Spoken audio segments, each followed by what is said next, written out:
मंडळी, आज आपण एस नो टाइप क्वेश्चन शिकणार आहोत। एस और नो टाइप क्वेश्चन म्हणजे काय, तर ज्या प्रश्नांचं उत्तर एस और नो मध्ये आपण देत असतो त्याला एस नो टाइप क्वेश्चन म्हणतात।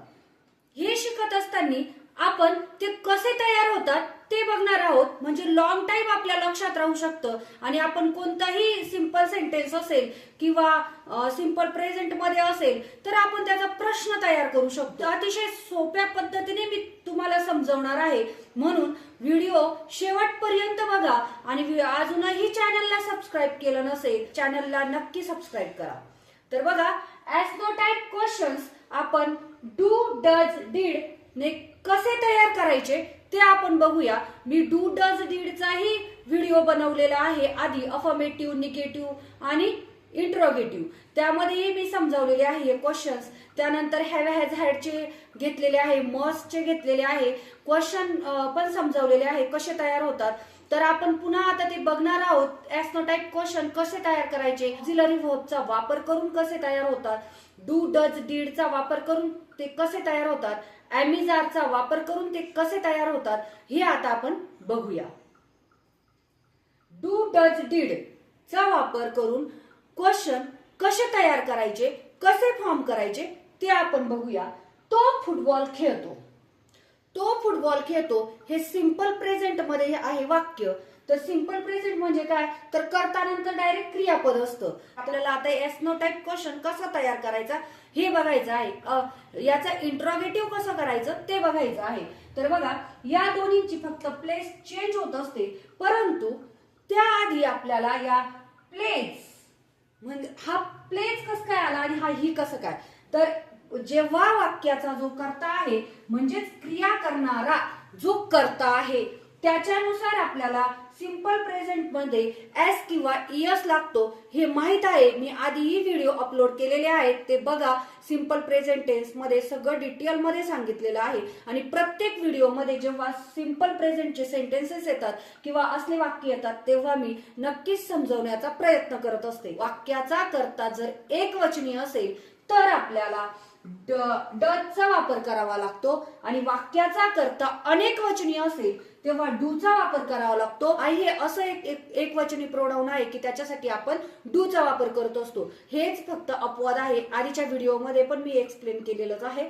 तर बघा, तो फुटबॉल खेळतो का हा प्रश्न आपल्याला तो फुटबॉल खेळतो त्याचा आपल्याला इंट्रोगेटिव्ह करताना तो फुटबॉल खेळतो का, तर हा एकवचनी कर्ता असल्याने आपल्याला प्रश्न तयार करताना डज घ्यायचा आहे, डज। त्यानंतर डज ही, डज नंतर घ्यायचा आहे कर्ता, नंतर प्ले।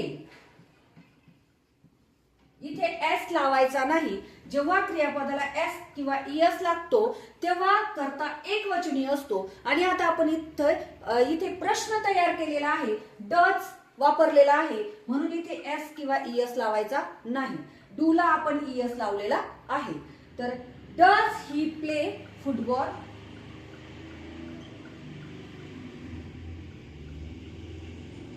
क्वेश्चन तयार झाला। डज ही प्ले फुटबॉल, तो फुटबॉल खेळतो का, प्रश्न तयार झाला। आता त्याचं उत्तर कसं द्यायचं, एस असेल तर S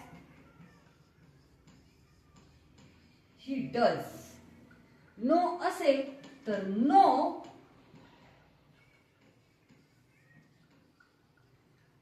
he doesn't, yes he does, no he doesn't, नाही मध्ये उत्तर असेल तर।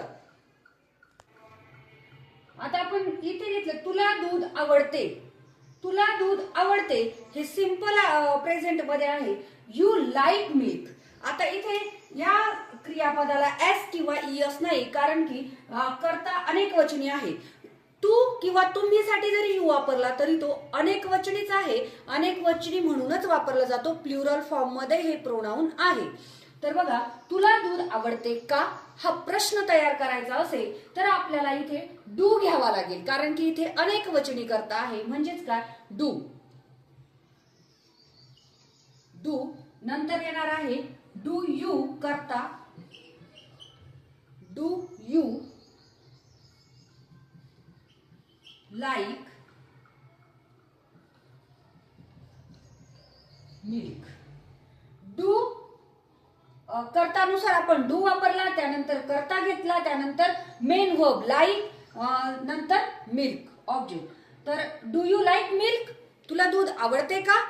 त्याचं उत्तर एस मध्ये असेल तर yes I do.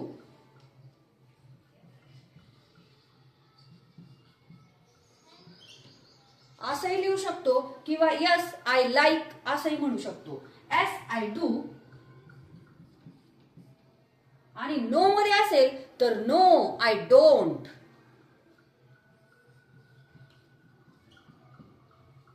S I do, no I don't. Yes I do किंवा नो आय डोंट.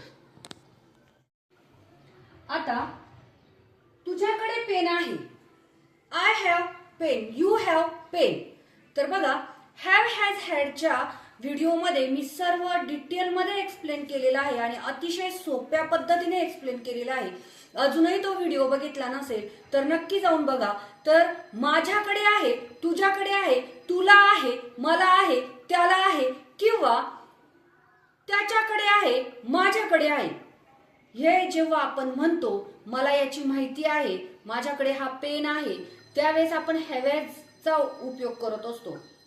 तर माझ्याकडे आहे का हा प्रश्न तयार करत असताना डू आणि डजचा वापर कसा करायचा ते आपण बघूया. तुझ्याकडे पेन आहे, यू हॅव अ पेन. तुझ्याकडे पेन आहे का? आता इथे प्रश्न तयार झाला. आता इथे फक्त हॅव एक नंबरला न घेता आपल्याला याच्यानुसार कर्तानुसार डू डजचा वापर करायचा आहे. तिच्याकडे जर म्हटलं असतं तर डज आला असता, कारण एक वचनी कर्ता असेल तर डज वापरायचा आणि अनेक वचनी कर्ता असेल तर डू वापरायचा. आता तुझ्याकडे म्हटल्यानंतर डू, डू. त्याच्यानंतर कर्ता डू यू, डू यू, नंतर have auxiliary verb. Do you have a pen? प्रश्न तयार झाला. Do you have a pen? तुझ्याकडे पेन आहे का? याचं उत्तर येणार आहे एस असेल तर एस आय डू असं येईल. आता इथे आय हॅव असं येऊ शकतो. फॉर्मल आन्सर इथे येणार आहे येस आय डू.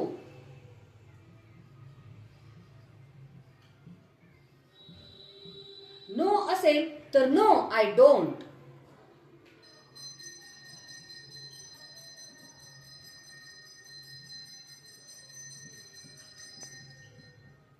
असेल yes I do, no I don't. त्याला इंग्रजीचे ज्ञान आहे. He has knowledge of English. आता बघा, हॅव कधी वापरायचा? I have. मी हॅव हॅज हॅडच्या व्हिडिओमध्ये सर्व एक्सप्लेन केलेलं आहे. जेव्हा करता एक वचनी असतो तेव्हा हॅज वापरला जातो. माझ्याकडे आहे, मला आहे, तिच्याकडे आहे, तिला आहे, तेव्हा हॅज वापरला जातो. जेव्हा करता एक वचनी असेल फक्त आय साठीच हॅव वापरतात. तो अपवाद आहे एक वचनी असून सुद्धा. तर बघा, तर ही हॅज जेव्हा हॅज त्याच्याकडे आहे, हॅज जेव्हा असतो तेव्हा डज आपल्याला क्वेश्चन फॉर्म करत असताना वापरायचा असतो. ही हॅज नॉलेज ऑफ इंग्लिश. त्याला इंग्रजीचे ज्ञान आहे. त्याला इंग्रजीचे ज्ञान आहे का हे जेव्हा आपल्याला विचारायचं असतं तेव्हा डजने आपल्याला सुरुवात करायची असते प्रश्नाची. डज करता एक वचनी असल्याने एक नंबरला डज, त्यानंतर he. Does he, does he has आहे इथे. मग आता आपल्याला इथे हॅव वापरायचा आहे कारण इथे डजने त्याचं काम केलेलं आहे. Does he have knowledge of English?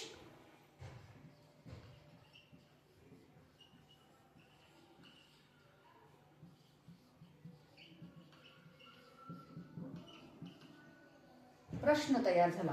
Does he have knowledge of English? Does एक नंबरला, त्यानंतर आलेला कर्ता, त्यानंतर हॅव हॅज वापरायचा असतो कर्तानुसार सिंपल सेंटेन्स मध्ये. परंतु हॅव हॅज इथे हॅव का आला की डजला एस लावला, डूला एस लागलेला आहे. डजने त्याचं काम केलेलं आहे म्हणून इथे हॅव वापरलेला आहे. Does he have knowledge of English?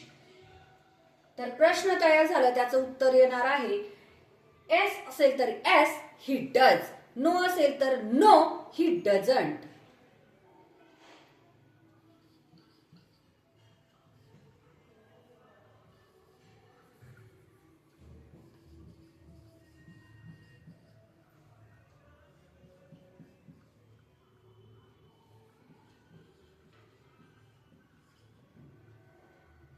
S मध्ये उत्तर असेल तर येस, ही डज. नो असेल तर no, he doesn't. Simple present मध्ये डू डजचा आपल्याला कर्तानुसार वापर करावा लागतो. त्यात सिंपल पास्ट मध्ये जेव्हा वाक्य असतं तेव्हा आपल्याला डीडचा वापर करावा लागतो. कर्ता कोणताही असो, एकवचनी असो की अनेकवचनी असो. त्याने पत्र लिहिले, ही रोट अ लेटर. त्यानंतर त्याने पत्र लिहिले का हा प्रश्न तयार करायचा असेल तर डीड. डीड नंतर येणार आहे वाक्याचा कर्ता, डीड ही. आता रोटचा होणार आहे राईट, कारण की जे मेन वर्ब आहे ते प्रेझेंट मध्ये आपल्याला राईट करायचं आहे. वर्बचं फर्स्ट फॉर्म आपल्याला राईट करायचा आहे, right.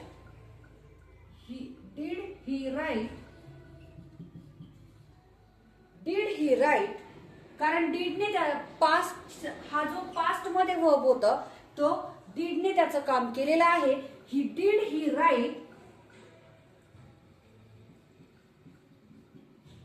A letter. Did he write a letter. त्याने पत्र लिहिले का पास्ट मध्ये. त्याचं उत्तर येणार आहे एस असेल तर एस, ही डीड.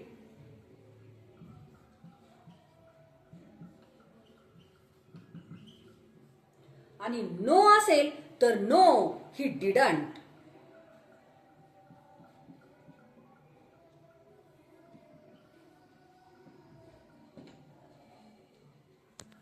एमिजारचा वापर करून आपल्याला त्या सिंपल सेंटेन्सचे इंट्रोगेटिव्ह सेंटेन्सेस कसे तयार करायचे, एस नो टाइप क्वेश्चन्स कसे तयार करायचे ते आपण बघूया.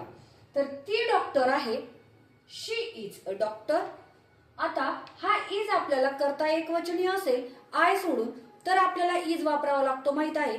तर त्याचा जेव्हा आपल्याला प्रश्न तयार करायचा असेल तेव्हा हा टू बी फॉर्म इज जो आहे तो आपल्याला 1 नंबरला घ्यायचा आहे. ती डॉक्टर आहे का, प्रश्न तयार झाला. आहे का एस असेल तर एस, नो असेल तर no. Yes no type question इथे तयार झाला. ती डॉक्टर आहे का, इज 1 नंबरला घ्यायचा आहे, इज. त्यानंतर करता, फक्त या दोघांची जागा चेंज झाली, is she. Is she a doctor, question mark. Is she a doctor, ती डॉक्टर आहे का. एस असेल तर एस, शी इज.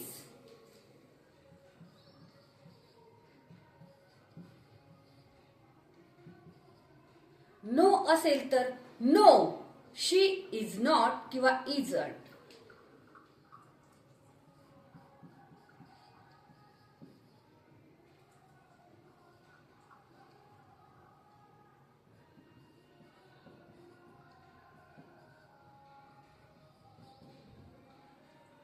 असं त्याचं उत्तर येणार आहे.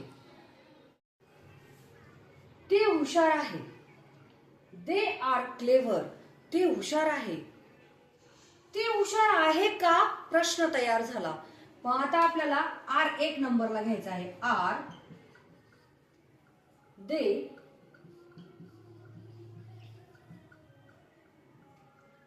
दे क्लेव्हर, प्रश्न तयार झाला. आर दे क्लेव्हर, फक्त या दोघांची प्लेस चेंज झाली. आर दे क्लेव्हर, ते हुशार आहे का, त्याचं उत्तर येणार आहे yes, they R.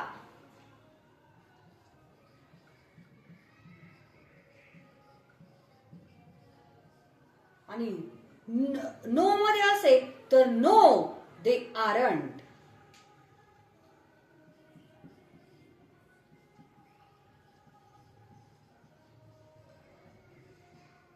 They aren't किंवा दे आर नॉट. आता आपण बघणार आहोत ऑक्झिलरी वर्ब पासून म्हणजेच सहाय्यकारी क्रियापदापासून एस नो टाइप क्वेश्चन्स कसे तयार करायचे. तर बघा, तू पोहू शकतो, यू कॅन स्विम. तू पोहू शकतो का, हा प्रश्न तयार करायचा आहे. इथे 1 नंबरला येणार आहे कॅन, म्हणजेच सहाय्यकारी क्रियापद 1 नंबरला कॅन. त्यानंतर येणार आहे करता, कॅन यू. नंतर येणार आहे स्विम, कॅन यू स्विम. तू पोहू शकतो का? त्याचं उत्तर येणार आहे एस असेल तर एस, आय कॅन.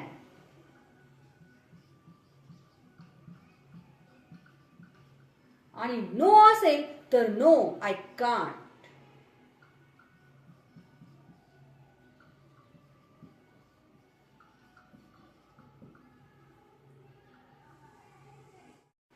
आपण कॅन आणि कुडचा एक व्हिडिओ अपलोड केलेला आहे. त्यामध्ये अतिशय सोप्या पद्धतीने आणि डिटेल मध्ये माहिती दिलेली आहे. अतिशय बिगिनर्सला सुद्धा समजेल अशा पद्धतीने शिकवलेला आहे.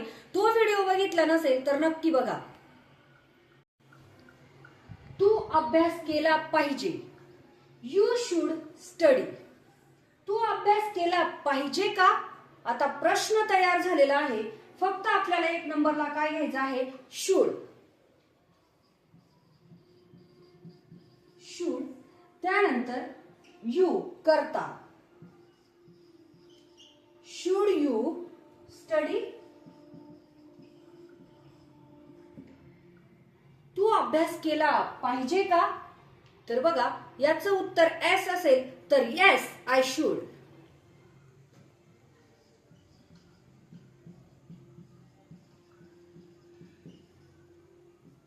आणि नो असेल तर no, I shouldn't.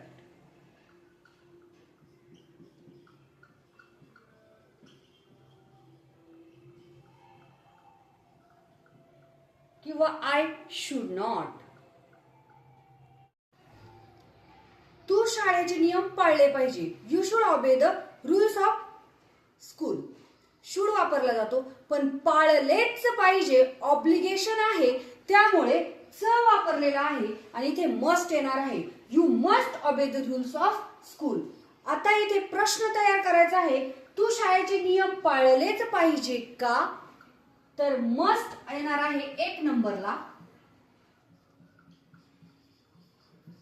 Must you obey, must you obey the rules of school. Must you obey the rules of school. तू शाळेचे नियम पाळलेच पाहिजे का? फक्त मस्ट 1 नंबरला घेतला आणि यू 2 नंबरला दिला, त्यावेळेस प्रश्न तयार झाला एस नो टाइप. एस असेल तर एस, आय मस्ट.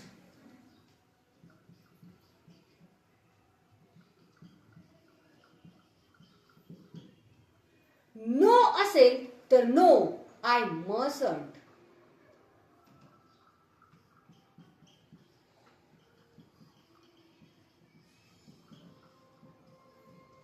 या टीचा उच्चार करायचा नाही. No, I mustn't. मसंट किंवा I must not. You can speak English.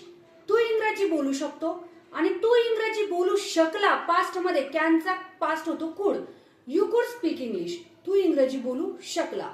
तर बघा, तू इंग्रजी बोलू शकला, यू कुड स्पीक इंग्लिश. तू इंग्रजी बोलू शकला का? तर त्याचा आपला प्रश्न तयार झालेला आहे. तर इथे 1 नंबरला येणार आहे कुड. कुड यू. 2 नंबरला यू. फक्त यांची जागा चेंज झालेली आहे. कुड यू स्पीक इंग्लिश.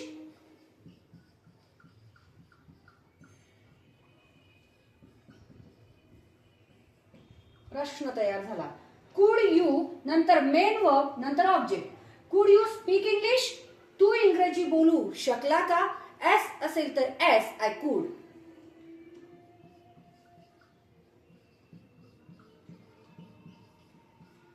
आणि नो असेल तर नो, आय कुडंट.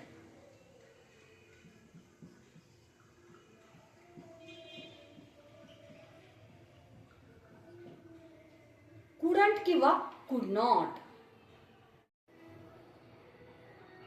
तुम्हाला तिथे जायला आवडेल. You would like to go there. You would like to go there. आणि तुम्हाला तिथे जायला आवडेल का प्रश्न तयार झाला. म्हणजेच आपल्याला इथे तुम्हाला तिथे जायला आवडेल का, तर आपल्याला इथे वुड 1 नंबरला घ्यायचा आहे. वुड. त्यानंतर वाक्याचा कर्ता you. Would you like to go there.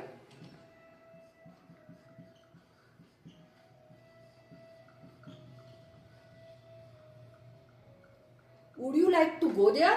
तुम्हाला तिथे जायला आवडेल का. त्याचं उत्तर जर एस असेल तर एस आय वुड.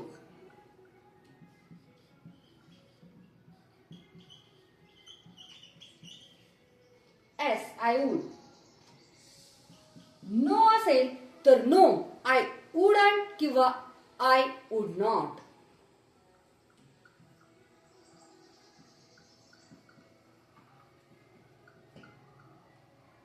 तुम्हाला तिथे जायला आवडेल का. Would you like to go there. त्याचं उत्तर असणार आहे एस असेल तर एस आय वुड आणि नो असेल तर नो आय वुडंट किंवा आय वुड नॉट. अशाच प्रकारच्या सिमिलर जर वाक्य बनवले तर तुम्ही असे कितीही प्रश्न तयार करू शकतात. तर बघा, आजचा व्हिडिओ जर आवडला असेल तर व्हिडिओला लाईक करा, शेअर करा आणि चॅनलला अजूनही सबस्क्राईब केलं नसेल तर नक्की सबस्क्राईब करा.